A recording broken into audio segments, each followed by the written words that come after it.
Hello everyone. So in this tutorial, we are going to understand the mechanism of action of the different COVID vaccines that are being utilized against the coronavirus of this current pandemic.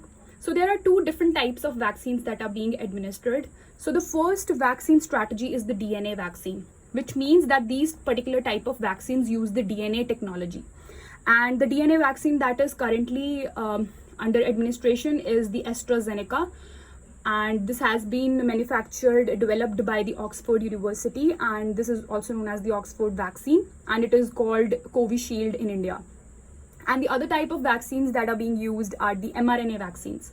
So basically Pfizer and Moderna are the type of mRNA vaccines. So we are going to talk about both these types of vaccines, the DNA vaccine and the mRNA vaccine, in this tutorial. So before we can just start to understand the mechanism of action of these types of vaccines, we first should know about the basic structure of the coronavirus. So the coronavirus that is responsible for the current pandemic is the SARS-CoV-2. So severe acute respiratory syndrome coronavirus 2. So if you look on the structure of this virus, you can see these spike-like structures, right? So these spike-like projections you can see on the surface are known as the S proteins, also the spike proteins. So these are the proteins which enable the virus to enter into the host cell, which means that whenever this viral will come in contact with the host cell, these spike proteins will help this particular virus to gain entry into the host cell and lead to the further infection, enhancement of the infection, right? So what the scientists are actually doing, they are targeting this spike protein only. So they are targeting this spike protein in some ways with which we are responsible to enhance or elicit the immune response of the host cells through these vaccines, so that whenever in future the vaccinated person comes in contact with this particular virus, is immune and he or she is able to defend against it, right? So the detailed pathophysiology and the mechanism of action of the disease causing, I have already explained in a previous video on my channel. I will leave a link also in the description box. But let's just try to understand about this virus and how the vaccine AstraZeneca has been formed. So first we are going to talk about the AstraZeneca only. So as I just mentioned, that spike proteins, these are responsible for enabling the virus to gain entry into the host cell. And the virus replication will only happen inside the cells after this particular virus has gained entry into the host cells, right? So if we somehow are able to block the entry of this virus inside the host cell, we will be able to prevent the onset of the COVID disease. And if a person will already have the antibodies that will be able to recognize these spike proteins of the coronavirus, then that particular person will be able to defend itself and the cells will stop the entry of the virus inside it, so that the onset of the disease cannot take place. So that is the strategy which we are using in the vaccines. So now we are going to discuss in detail about the AstraZeneca. So as I already mentioned that we are utilizing the S protein. So what the scientists have actually done in the AstraZeneca or the Covishield, basically manufactured by the Oxford, so they have taken this spike protein from the coronavirus SARS-CoV-2 and they have converted it into its mRNA form. So basically it is the reverse of the translation process, right? So it is a reverse of the translation process and this protein has been converted back into mRNA, which is the messenger RNA, right? So this messenger RNA is then back converted into DNA. So in a nutshell, you can say that the translation and the transcription process is happening in reverse. So this protein is getting converted into DNA. Now the next thing is very interesting that I'm going to tell you about this AstraZeneca. So what we are doing, we are utilizing the adenovirus from the chimpanzee for making a vector, and we are making this chimpanzee adenovirus as a vector so that we can deliver this DNA from the spike protein of the coronavirus into the host cell somehow. Now, what are adenoviruses? So adenoviruses are common viruses that usually they cause common flu or cold-like symptoms. And the Oxford AstraZeneca vaccine that I'm talking about, they have modified this chimpanzee adenovirus in such a way that it will enter into the host cell, but it will not replicate there. right? So you can say that this adenovirus is not at all harmful for the host cells. And who are the host cells? They are we humans who are getting these vaccines. Now, why we are doing this only? Why we are converting this particular protein structure of the S protein into DNA? Why is it so? This is because the DNA is not as fragile as RNA, and the adenovirus's tough protein coat will help to protect this genetic material, so that this genetic material which we are forming can be safely delivered inside the host cells, right? So these are the reasons why we are doing it. Also, the other reason for using the adenovirus is that this adenovirus will be able to provoke the immune system in such a way that it will switch on the cell's alarming systems. And the cell will send out some warning signals to activate the immune response, right? Because it is something foreign. So the body will get alarmed that yes, something has entered inside the body and we have to do something about it by generating some immune response. So AstraZeneca vaccine causes the immune system to react more strongly to the spike protein. So this is the reason why adenoviruses are being used, right? So now we are going to understand this. Till now we have understood that the SARS-CoV-2, this particular virus, we are using the spike protein, converting it into the mRNA and then into the DNA. And this DNA of the spike protein is being integrated into the genome of the chimpanzee adenovirus, which will not, basically the DNA of the chimpanzee adenovirus will not replicate inside the host body, but the DNA that we have incorporated inside the DNA of the chimpanzee adenovirus will. So in a nutshell, if I have to explain it again, this DNA will replicate inside the host cell, but the genome of the chimpanzee's adenovirus itself, its own genome, it will not, right? So it makes adenovirus safe to be used as a vehicle for the delivery of our DNA of the spike protein for eliciting the immune response inside the host body. Okay, so till now we have understood that we have made this chimpanzee adenovirus by somehow genetically modifying it by integrating the DNA from the spike protein into it. Now this is the vehicle and this is what we are getting administered in our arms, right? So this is being administered. So this is what we are getting through the shots, through the jabs. So now when it will enter into our body, let's say it has been injected inside our body, what is the next step? The next step is that it will interact with the host cell, right? So whenever a particular vaccine is administered, all those vaccines are such components which will interact with the host cell for eliciting some kind of immune response in return. So the interaction of this adenovirus, which has been genetically modified with addition of this DNA from the SARS-CoV-2 spike protein particularly, it will get attracted, or it will get attached to the surface of the host cell. Now what is the host cell? Our cells, our body cells, right? So it will get attached there, and now what is going to happen? This is very important. So the release of the DNA will happen inside the host cell. Now what is this DNA which is being released by the adenovirus inside the host cell? This is the DNA of the spike protein only. So this DNA will get released inside the cell of the host. Okay, now after the spike DNA has been released inside the host cell, this spike DNA will now migrate inside the nucleus. Now, when it will enter into the nucleus, it will utilize the machinery of the nucleus and transcription process will happen.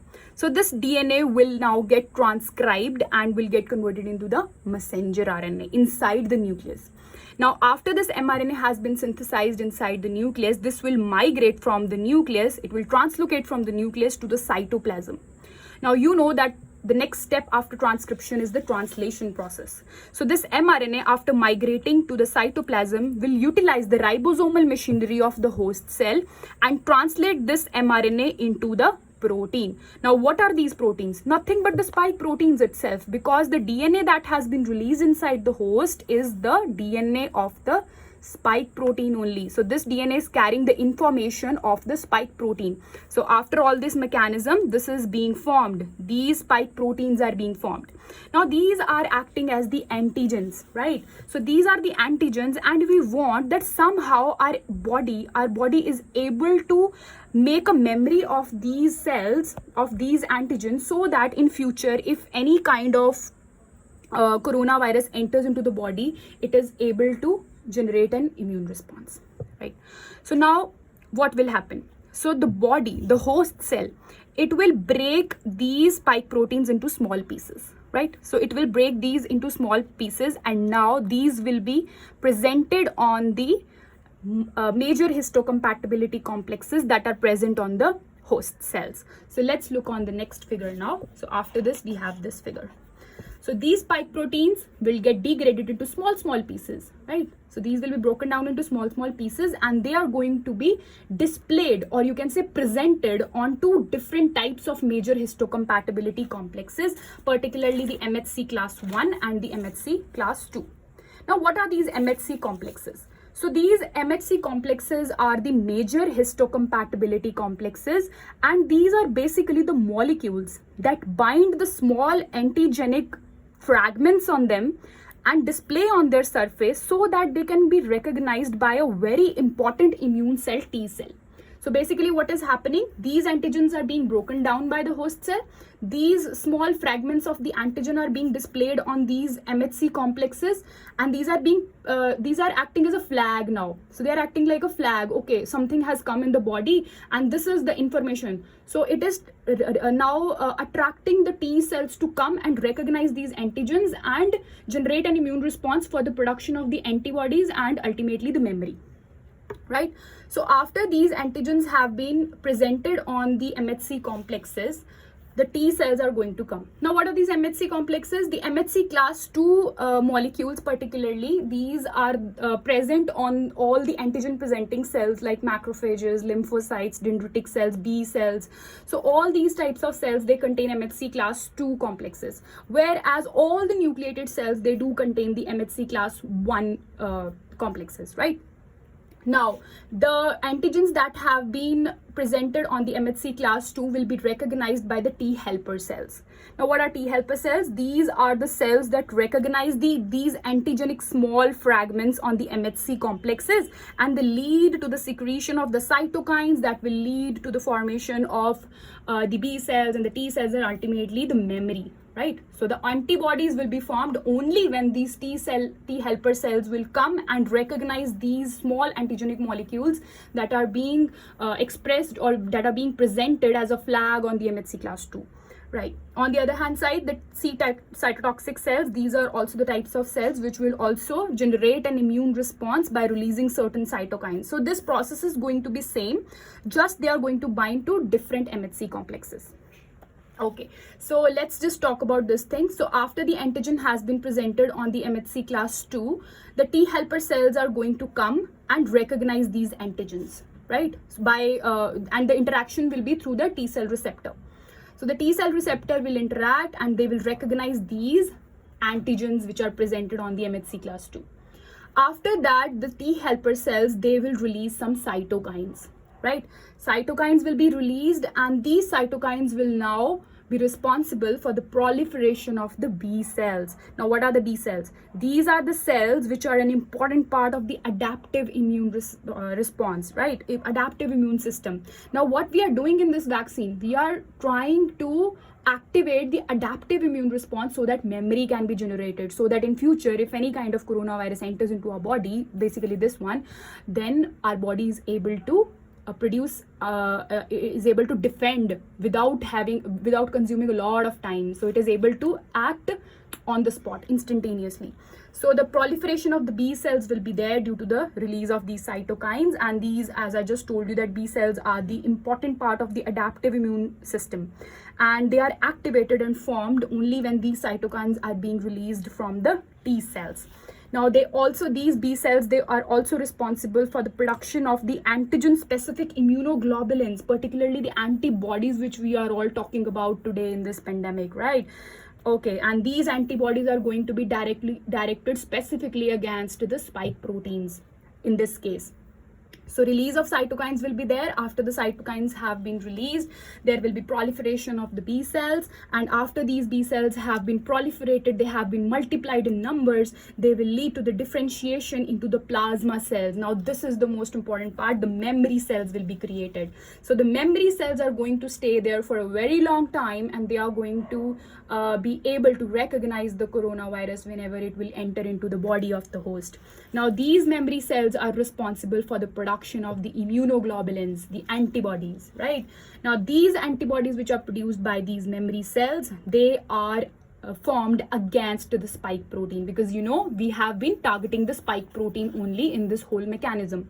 So these antibodies that will be produced, they will be against the spike protein. Now these spike proteins, these antibodies which are against the spike proteins, they will be able to neutralize and destroy the SARS-CoV-2 whenever it will enter inside the body by the process of phagocytosis. So this is the whole mechanism of the AstraZeneca Covishield, basically the Oxford vaccine. And as I just told you, that DNA is not as fragile as RNA, and we are using it as the source of immune response activation inside these DNA vaccines, basically the AstraZeneca. So this is the reason why Oxford vaccine doesn't have to stay frozen, and it can be stored at 2.2 degrees Celsius to 7.8 degrees Celsius, which is making it quite easy for transportation and delivery purpose also. So by the end of 2021, it has been estimated that more than 3.5 billion doses of AstraZeneca will be made. And that's all about AstraZeneca. In the next video, we will talk about the mRNA vaccines, the Pfizer and Moderna.